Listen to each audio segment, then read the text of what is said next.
The holiday song. This is your first solo release. Yes, and I did have the aforementioned band, the Vanity Set, which was kind of a solo thing, but not really. I was trying really hard to put a band together that I was the front man of, and we had a good run. We had a good run, but with my commitments to Nick Cave and the Bad Seeds constantly taking me out of New York City. It was a New York City-based band, and with my commitments to touring with the Bad Seeds and what have you, I just found it really hard to keep the band together. It was hard to kind of come back after being missing in action for in New York for like months at a time, and then suddenly expect everybody to be ready at my at my disposal to do whatever I was hoping to do. So eventually that band unraveled, but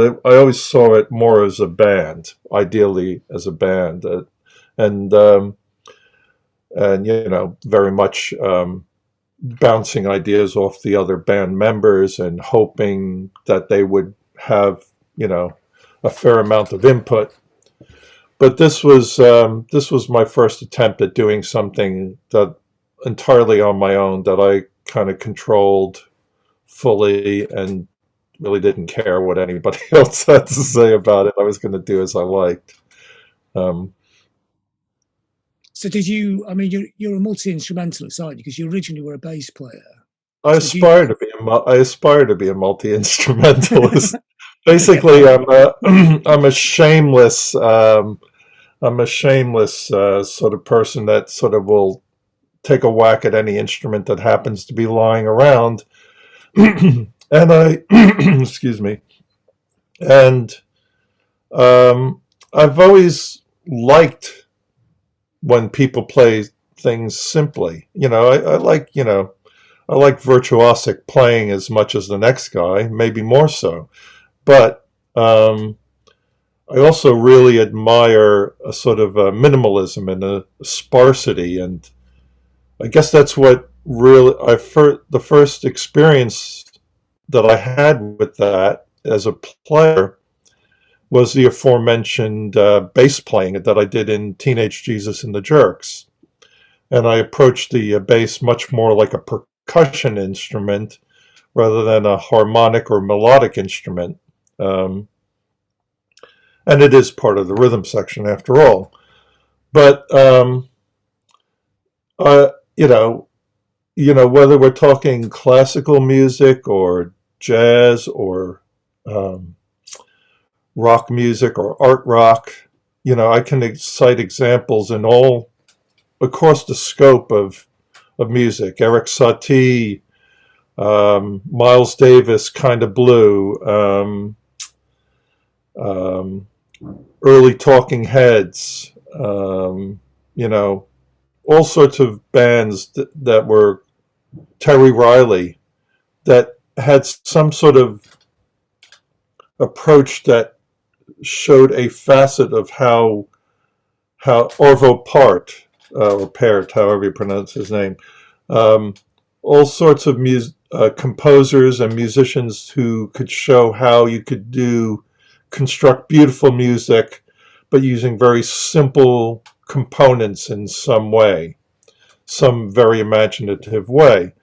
And I guess that's part of what I aspire to. I never had the chops or discipline to be a virtuoso, but I very much feel like I could make a contribution in other respects using various instruments that I have tackled over the years. I mean, actually, my first instrument was the sax, and I've got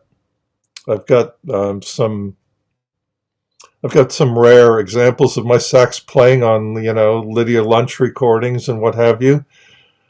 I never could say I'm anywhere near the standard of playing that most sax players can approach, but I guess it's part of the punk ethic that I grew up with was like you just kind of go for it, and you just and see what you can do, and hope that, or not care whether or not it's proper playing, but use it as some sort of platform for a broader vision of music where you are contributing something in spirit, if not technique, and you're contributing something that is a building block of a bigger picture of where music is at, or where music can go, not to kind of make it sound grandiose or anything, but just that it's sort of a humble contribution and a sort of very aspirational contribution at the same time, because we know that it's like the kind of things that happen by mistake, or that are different, or that are undisciplined, that often point in the direction of new things that are new possibilities across the board in culture or science or what have you, So don't want it to sound like, this is like, I'm making a major breakthrough every time I take a poke at something.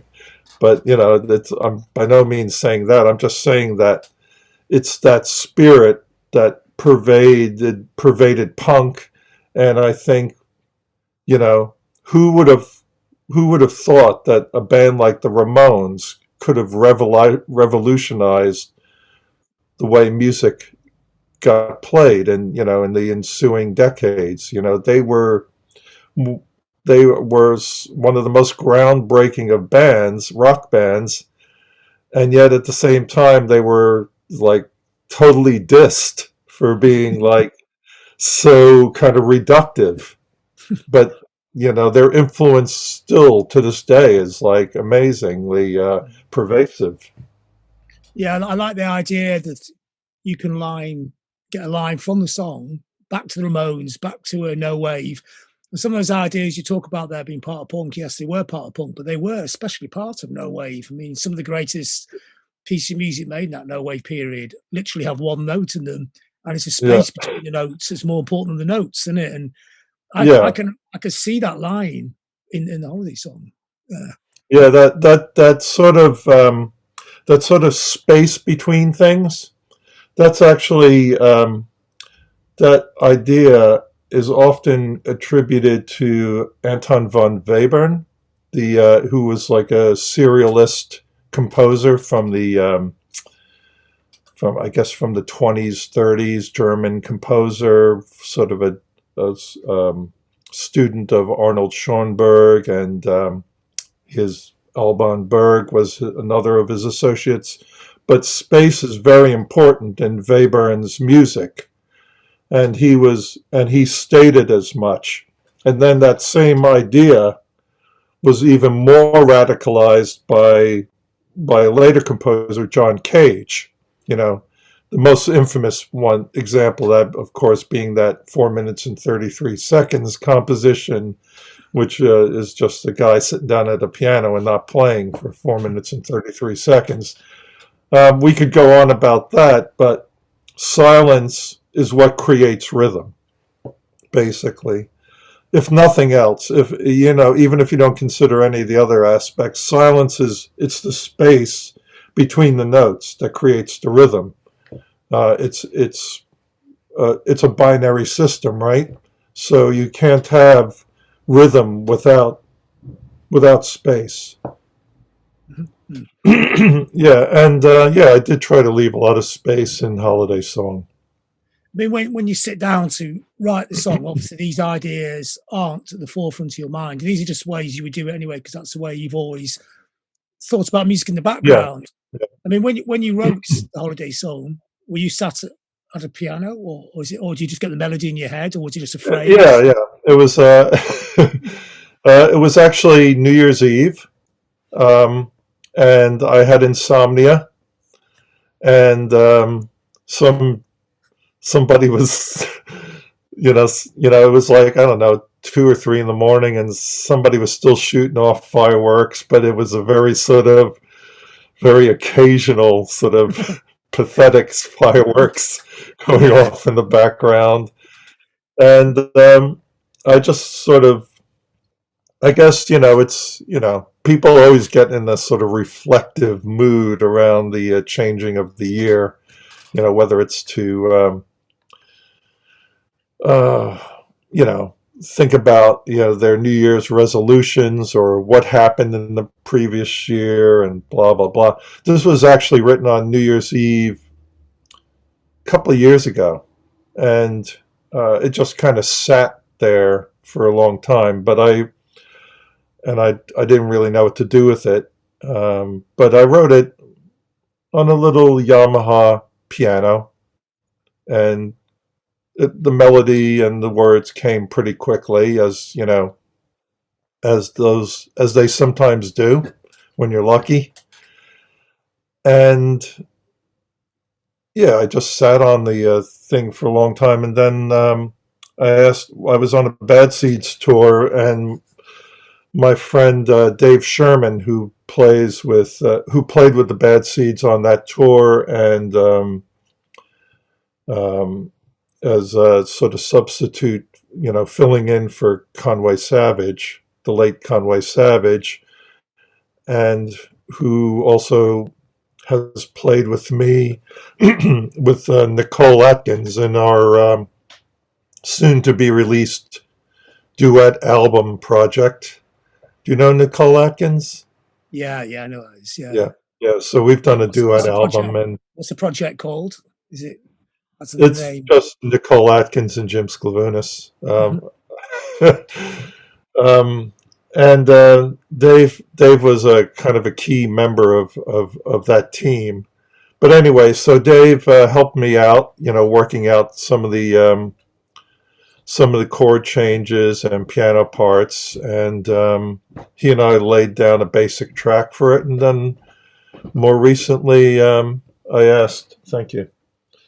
More recently, I asked Spider Stacy, and who was from the Pogues, and Terry Edwards, who is probably best known for Gallon Drunk, but who's played with seems everybody under the sun, to contribute a couple of instruments to it.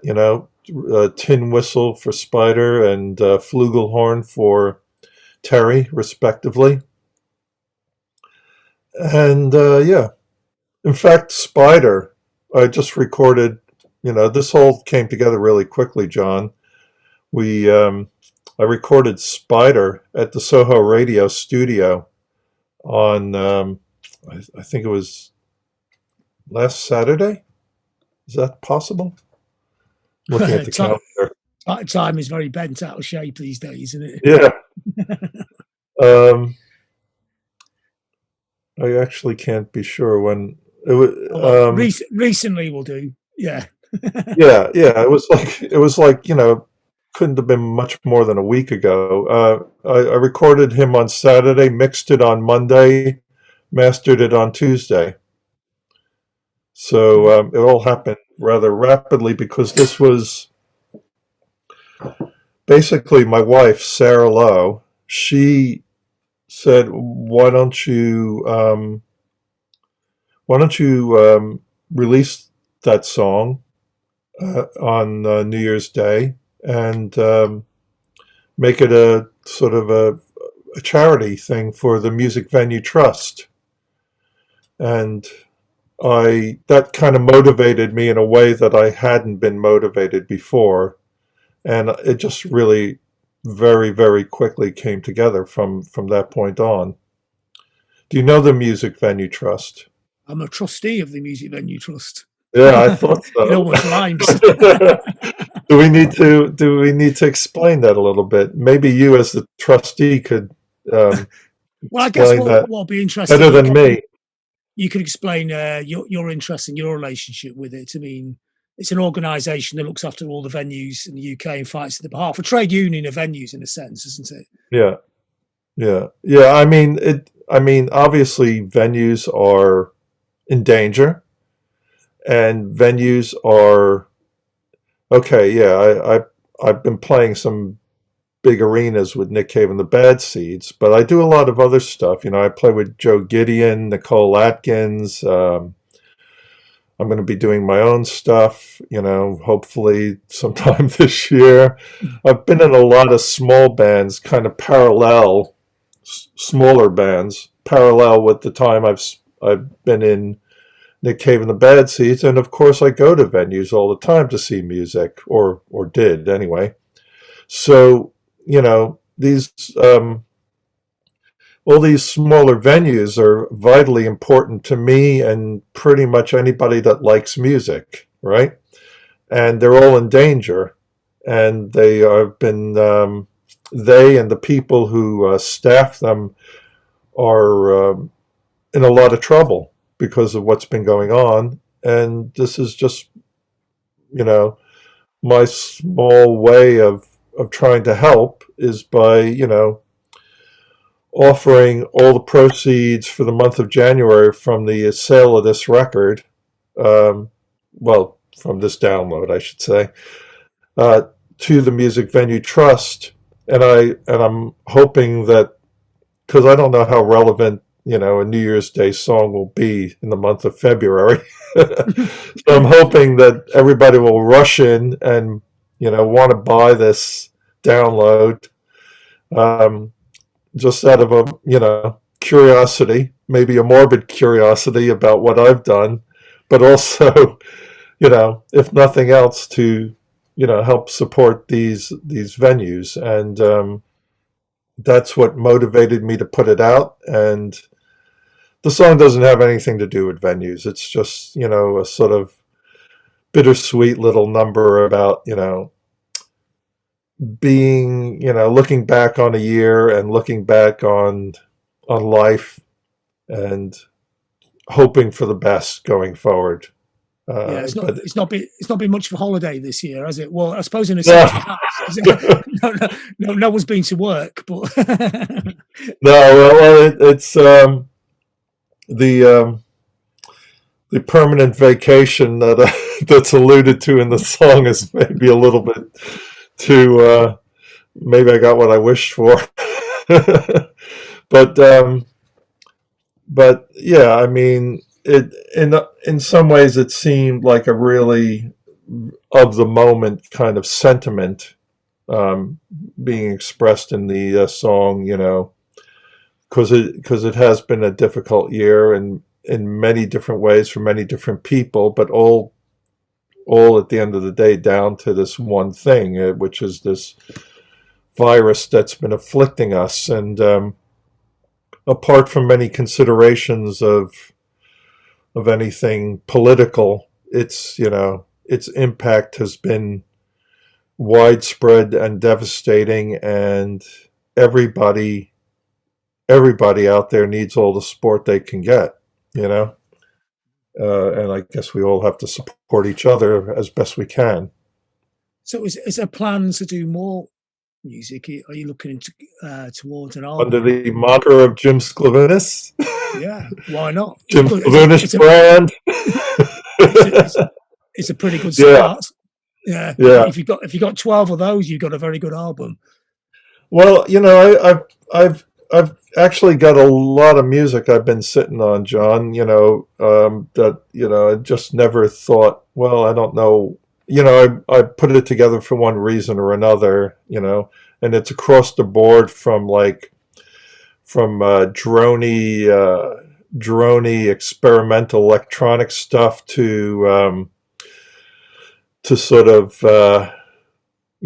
things in the sort of holiday song mode, sort of reflective, um, I don't know what you call it, piano ballad type stuff. I guess I have no excuse not to put out a solo record. I've got the songs, I've got the wherewithal, and I hope that people will lend an ear. Mm. But yeah, I reckon it's all gonna be come tumbling out. The Nicole Atkins and Jim Sclavunos record, the hopefully reissue the Vanity Set stuff, which has been unavailable for, I don't know, 20 years now, basically, more or less.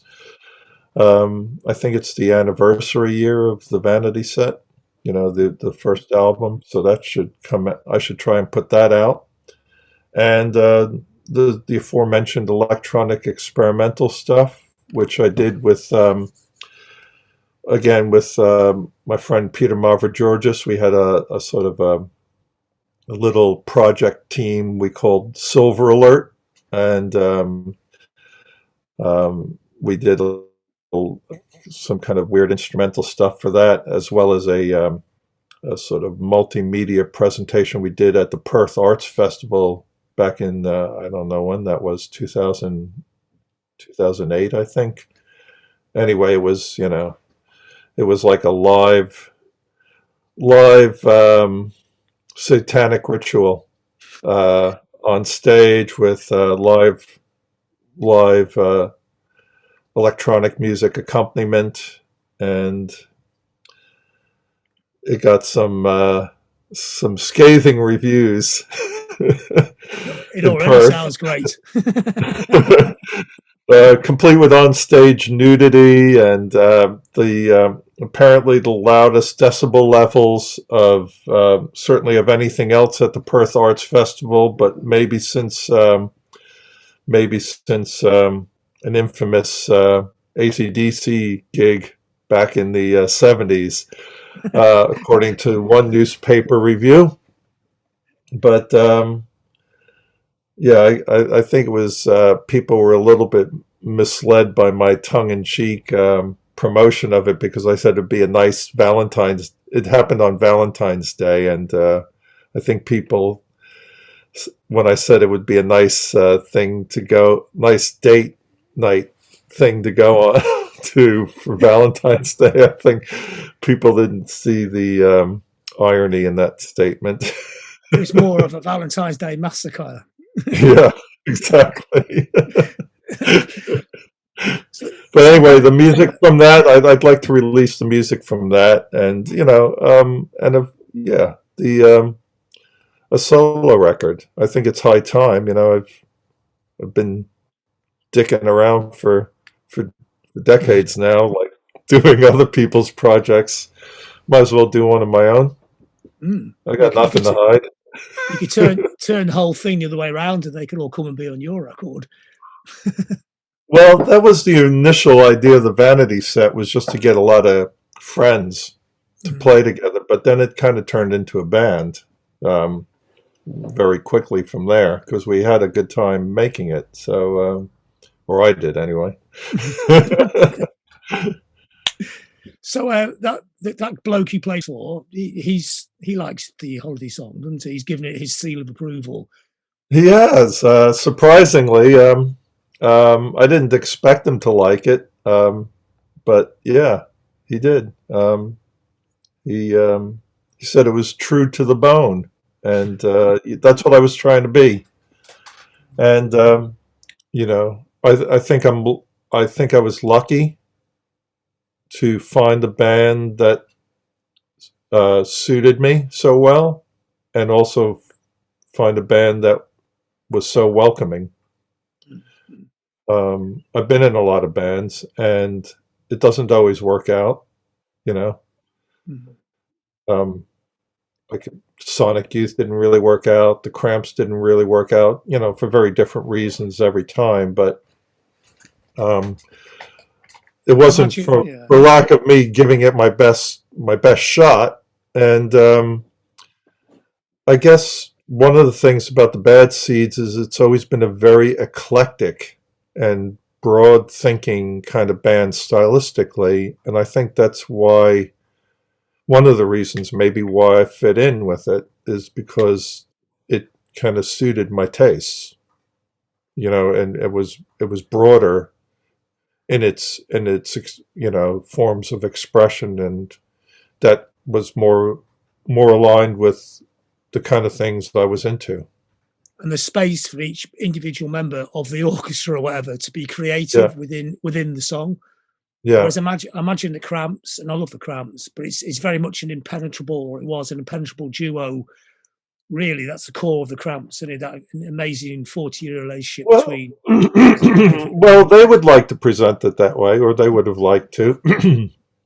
But I had been following the Cramps since very, very early on.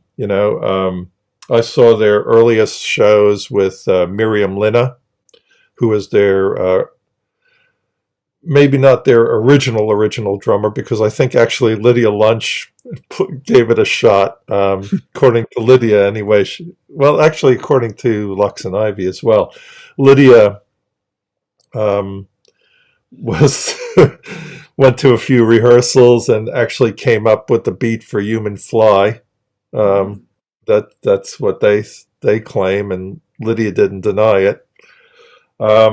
But Miriam Linna was their first uh, official drummer, and she played in a very sort of simple style that suited the Cramps and very much was a trademark of their sound. And then when she got replaced by Nick Knox, who was an integral member for, I don't know, 17 years. I mean, that is the Cramps sound. I mean, I like the record I did with them. I'm proud of it.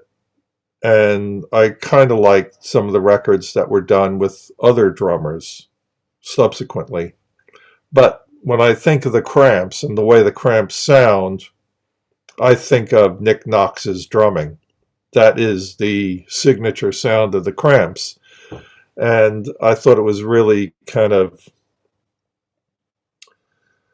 I don't want to get into dissing them, but I thought it was really lame of them when they let him go, you know? Mm. And I found it very awkward to be filling his shoes because I was such an admirer of Nick, and I so much valued his contribution to the band. And the funny thing is that when I joined the Cramps, they said, "Oh, we just want you to be yourself, play play the way you would play." But that's not really what they wanted at all. They wanted Nick Knox. And they wanted me to play like Nick Knox. And, well, you should have just kept Nick Knox because Yeah, yeah. he was perfect. I mean, and it's such a shame, how they treated him, and but that's another story. So experience being in all these bands and the sort of upsides and downsides. Is this what you bring into your own projects? Like, with the Holiday Song, do you keep it loose and everyone's got their own piece of Well, am I going to creativity? treat myself really shitty? Yeah, or do you say I to try. or do you say to Spider or Terry, this is how you're going to do your parts, or you just say, here's the chords, do your thing? There's a little bit of, I'd like to, you know, okay, well, with this song in particular, I played them the song. I said, would you like to play on it? They said, yeah. I didn't give them very much prep time, with Spider, it was a couple of days. With Terry, it was pretty much on the spot. It was like he was in the studio for another reason. And I said, hey, while you're here, could you take a whack at this? And I had a sort of idea of what kind of sound I wanted. It was kind of somewhere, some sort of weird amalgamation of Salvation Army band and one of those really mawkish, uh, Titanic, overly sentimental kind of tin whistle kind of those things that when it comes on the radio, I immediately turn it off or change the channel because I hate those. I hate all this kind of sentimental, kind of new age Irish kind of vibe things. And I thought, well, actually, I'm going to embrace that Yeah. and use it. Because if there's one thing I learned in the bad seeds is sometimes the most ridiculous or repellent idea is going to be the one that really works the best. So then, I let Terry and Spider do what they do, and I kind of, maybe made odd comments here or there, but I piled up a bunch of takes, and then, I love to edit stuff. I went to film school, John, and um, I went to film school aspiring to be a cameraman and possibly a director, but I didn't get to do either because in my film school, all the students had to vote on whose projects got made and who got to do what, and I always got stuck with being the sound man because I had the reach for the boom mic. Okay. Yeah. Yeah. And they never liked any of my projects. They were all too weird for them.